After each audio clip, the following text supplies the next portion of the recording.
This video is to demonstrate how to do the seam samples for your seam allowances and seam finishes assignment. We're going to start by, you should have previously watched how to cut out the 4 squares 5 by 5. So you should have 4 squares that look like this. I have 1, 2, 3, and 4. So we're going to start with just a single square, and we're going to do the clean finishes. And on the first clean finish, there are 2 different methods that you're going to do to just this square. So the first one is method 1 with the clean finish. You're going to stitch 1/4 inch seam along the single edge of fabric, so just 1 layer. If we look at our stitch plate here, there's markings on the back. There's a 1/4 and a 5/8. We want the 1/4, which is right here, which lines up with the edge of our feed dog right here. So I'm going to line my fabric up with the edge of the feed dog. And I'm going to go ahead and sew. Do a back stitch. Remember, hit that back stitch button whenever we do a stitch. We always back stitch unless we're told not to. I'm going to guide my fabric through, holding it steady. And then when I get to the end of my stitch, I'm going to hit that U-turn back stitch button again. Wait till my needle stops. Pull my thread and use the thread cutter to cut my thread. And I have my first seam. I'm going to cut the excess threads off using my scissors. I don't want to see any loose threads hanging on your samples. And then I'm going to do the next step in my directions, which is to press this fabric to the wrong side, or the ugly side, along the stitching line that I just made. So I'm going to go over to my iron and press that down.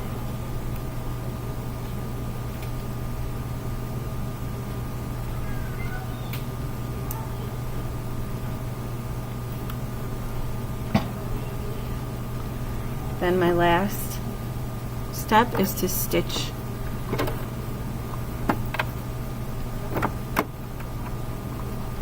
this fold closed right along the edge here. So I'm going to line that up so that the edge of the folded edge of my fabric is on the folded edge of the presser foot here.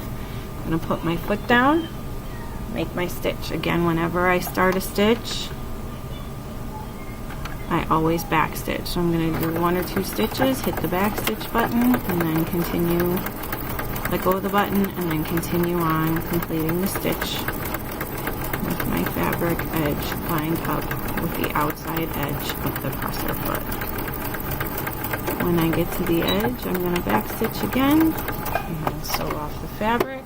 Wait for my needle to stop. Use my thread cutters or scissors to cut my thread.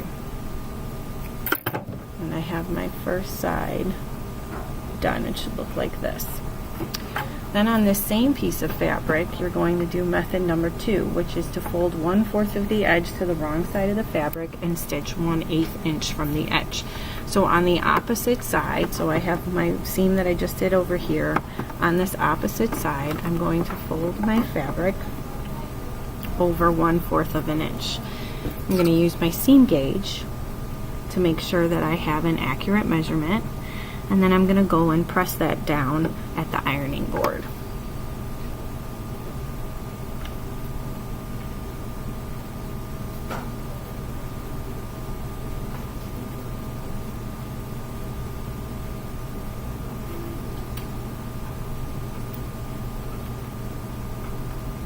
It should look the same as your other fold on the other side of the fabric. Then again, I'm going to stitch in the middle of that stitch, so I'm going to line up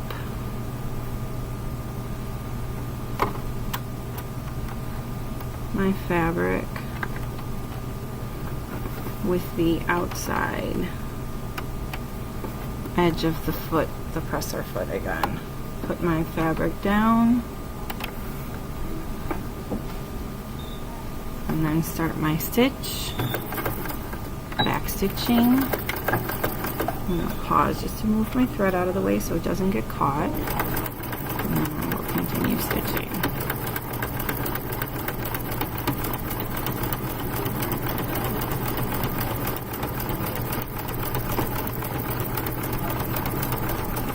Back stitch at the end. Till my needle stops.